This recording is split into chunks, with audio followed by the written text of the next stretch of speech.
Você sabe de fato quais são as consequências em seu organismo caso venha a ser contaminado pela Covid-19?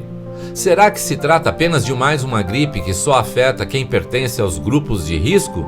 Segundo um estudo realizado pela Universidade Federal de São Paulo, se considerarmos apenas os adultos com menos de 65 anos, a proporção dos suscetíveis a complicações, caso venham a se infectar pelo coronavírus, ainda é alta, cerca de 47% da população brasileira. Mas o que seriam essas complicações? A Covid-19 não afeta somente os pulmões. Na verdade, eles são uma porta de entrada para o vírus se instalar e danificar outros órgãos e sistemas como a pele, o fígado, o pâncreas, o sistema vascular, o intestino, os rins, o coração e até mesmo o cérebro. Estes órgãos afetados podem desenvolver doenças graves que acompanharão o infectado por longo tempo ou até mesmo por toda a vida. O coronavírus ainda deixa uma outra marca perversa. A chamada Covid prolongada, caracterizada pela persistência dos sintomas da doença, mesmo após a recuperação do infectado, por semanas, meses ou até mesmo por toda a vida.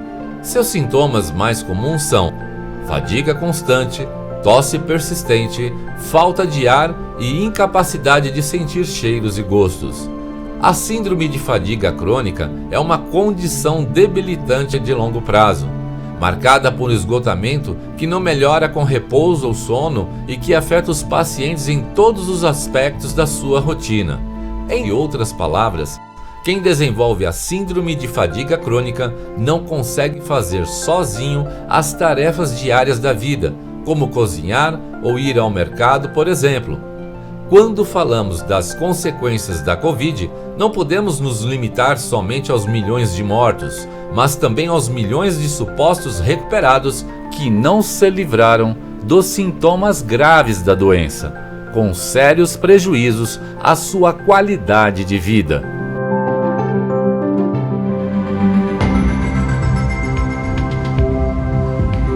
A reabertura de escolas aumentará o número de casos de Covid-19. O perigo do coronavírus está em sua alta taxa de propagação. Isto acontece porque pessoas contaminadas e assintomáticas, ou seja, aquelas que não apresentam nenhum sintoma da doença, também são vetores de transmissão. Se trata de um vírus invisível. Mesmo uma criança que apresenta ótima saúde pode estar contaminada, podendo transmiti-lo aos demais colegas. Mas como isso acontece na prática? Existem duas maneiras principais: pelo contato com objetos de uso coletivo que foram contaminados e também pelo ar. No primeiro caso, imaginemos uma criança contaminada tocando um corrimão. Na sequência, outra criança encosta no mesmo corrimão. Agora esta criança, com as mãos infectadas, coça os olhos, mexe o nariz e na boca. Pronto, o vírus acaba de entrar em seu corpo. E como acontece a transmissão pelo ar? Bem, uma criança infectada, ao retirar a máscara para beber água e nesse exato momento responde a uma pergunta do coleguinha ao lado, acaba por colocar o vírus em suspensão no ar, que poderá ser inalado por aqueles que se encontram no ambiente. Esta forma de contágio é a mais comum e sua probabilidade em acontecer aumenta significativamente em ambientes fechados, como é o caso das salas de aula, mesmo nas mais ventiladas. É praticamente impossível para os professores e demais funcionários da escola controlarem totalmente as crianças a ponto de evitar situações como essas, mesmo com um número muito pequeno de alunos em sala de aula. Ao voltar para casa, a criança aparentemente saudável poderá transmitir esse vírus a outros membros de sua família, como irmãos, pais e avós. Estas pessoas se tornarão novos vetores de transmissão do vírus, aumentando ainda mais sua propagação. Quanto mais o vírus se propaga, maior a probabilidade de sua mutação, surgindo novas variantes. Quanto mais variantes em circulação, mais contagioso e resistente o vírus fica, podendo inclusive colocar em risco a eficácia das vacinas já desenvolvidas por diversos laboratórios do mundo. Quanto mais pessoas infectadas, maior a necessidade por hospitais. O problema é que os sistemas público e privado de saúde não dão conta de atender tantos casos e os hospitais de uma cidade podem entrar em colapso pela falta de leitos, profissionais, aparelhos e até mesmo de oxigênio. Na prática, quando isso acontece, a pessoa em estado grave necessitando de internação não consegue ser atendida e morre na porta do hospital.